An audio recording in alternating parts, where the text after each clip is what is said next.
There is no doubt in my mind that this region of New Mexico has had strange paranormal activity associated with it. Although there has never been any credible, solid physical evidence whatsoever that there is a U.S. alien collaborative underground biological facility or base there, reports of sightings of strange objects, as well as occasional sightings of military helicopters over the community, seem to continue in the Dulce area. But before we take a look at them, here is a very short background information about Dulce, New Mexico. Here's a map, and you can see Dulce, New Mexico, near Chama, not too far from Aztec and Farmington. Dulce is located in a beautiful environment. Dulce has many pretty lakes, such as Stone Lake and several others, including a small lake such as the Dulce Lake. Here's a photo of fascinating Dulce Rock. Now let's talk about the founding of Dulce, New Mexico. Dulce was founded by the Gomez family as a ranching operation. The original name was Agua Dulce, Spanish for sweet water, because of the presence of natural springs that provided good drinking water for the people and their animals. The original homestead was founded in 1877 by Jose Eugenio Gomez. The Jicarilla Apache Reservation was established in 1887 when the Apache people were forced into a reservation.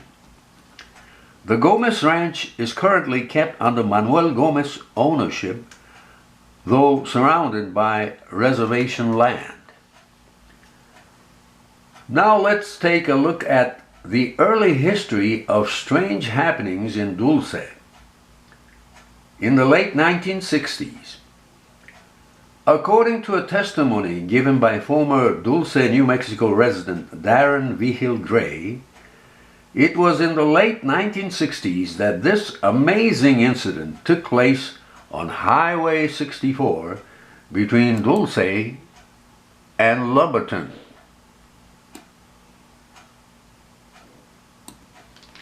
At that time, Darren was a fourth grader on the Jicarilla Apache Reservation in northern Rio Arriba County.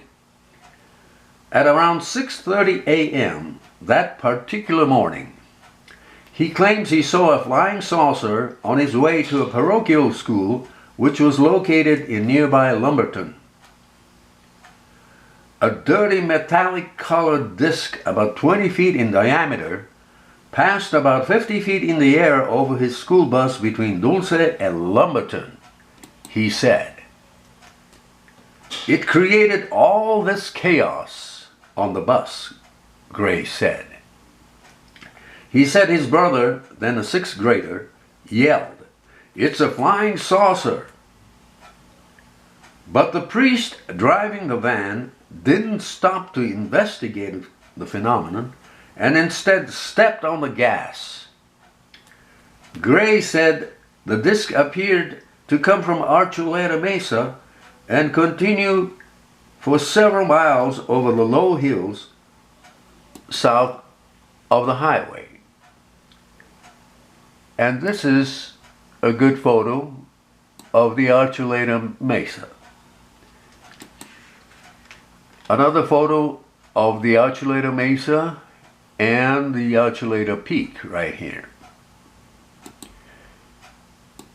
Here's another photo of the Archuleta Mesa and a bridge over the Navajo River over there. Now here is an aerial view, satellite view of the top of Archuleta Mesa with some communication buildings and radio antennas and so on.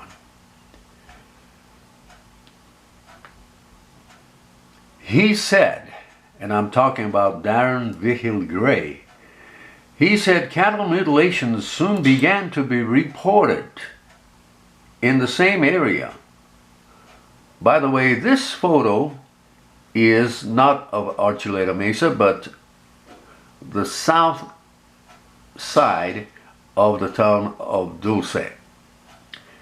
This was taken by a KOB eyewitness news reporter a few years ago. But getting back to the cattle mutilation, as I said, he said that cattle mutilations soon began to be reported in the same area, and the mesa was said to be a sort of UFO base, and we're talking about the Archuleta Mesa. This experience really changed my whole scope, said Gray, now a well-known artist in Santa Fe, and this is Darren Vigil Gray. This incident was also confirmed by a former Dulce rancher, Edmund Gomez, who was also among the more than a dozen students in that school bus. By the way, the Gomez family had the largest ranch in the Dulce area at that time. Beginning around 1975, the Gomez family began to report many incidents of cattle mutilations in their ranch, which were soon investigated by State Patrol Officer Gabe Valdez, who was assigned by the state of New Mexico to find out what was actually happening. To this date, the cattle mutilation incidents in the Dulce area of those years still remain unsolved. Both Edmund Gomez and the late Gabe Valdez have expressed their belief that it was the government and not the aliens that were perpetrating these incidents, and that it may have had something to do with the government's attempt to covertly investigate the radiation effects on local cattle resulting from the 1967 underground nuclear experiment, Project Gas Buggy, which took place on December 10, 1967. It took place about 22 miles southwest of Dulce. Now let's talk about military helicopters over Dulce, New Mexico. Is it unusual or just normal? Dulce resident Lorraine Willis says, "We often get reports of sightings of military helicopters over Dulce. But why?" some folks question. There are no known military bases anywhere near Dulce, New Mexico. The big question is, what are military helicopters doing specifically over Dulce, New Mexico?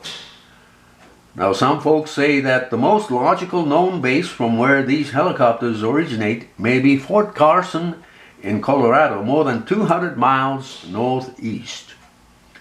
Mark Parra says, "Fort Carson is where they originate. It's the spearhead of the 1st Infantry Division and various Special Operation Forces.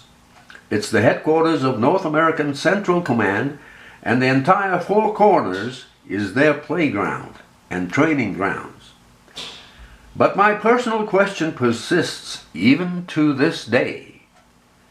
My question is, why were 2 military helicopters hovering early in the morning over the Best Western Hotel in Dulce on March 29, 2009, the day of the first time ever Dulce Base Conference? On Sunday morning, March 29, 2009, when it was still dark outside, many guests at the Best Western Jicarilla Inn were awakened shortly before 6 a.m. by a thunderous roar of blades of helicopters above. Local residents nearby reported that there was a rare low flight of 2 military helicopters above Dulce. In the afternoon session of the conference, Two local residents also testified that they witnessed the military helicopters circling above Dulce and that they passed slowly above the hotel.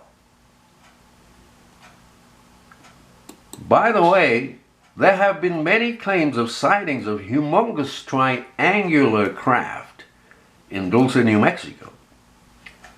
Now, if they exist, they're not ours. The United States Air Force has never built any humongous triangular aircraft or boomerang-shaped craft such as 3 or 4 times the size of a football field that can hover absolutely silently or maneuver silently and as slow as 10 to 15 miles per hour in the sky. Absolutely not. It's pure science fiction. In fact, there is not a single credible photo of any US-made humongous flying triangular craft so far. Now, if they exist, they're not ours. If not ours, where do they come from? We do not know for sure. Moreover, who is to say that they are not temporarily manifested, paraphysically induced, and temporarily materialized phenomenon created by some unknown sentient entities from another dimension for reasons yet unknown? On this line of thought, here are my two greatest heroes in ufology, Dr. Jacques Vallée and the late John A. Keel. I highly recommend you to check their work because I'm totally in agreement with them on this subject matter. This is Norio Hayakawa in Rio Rancho, New Mexico, USA.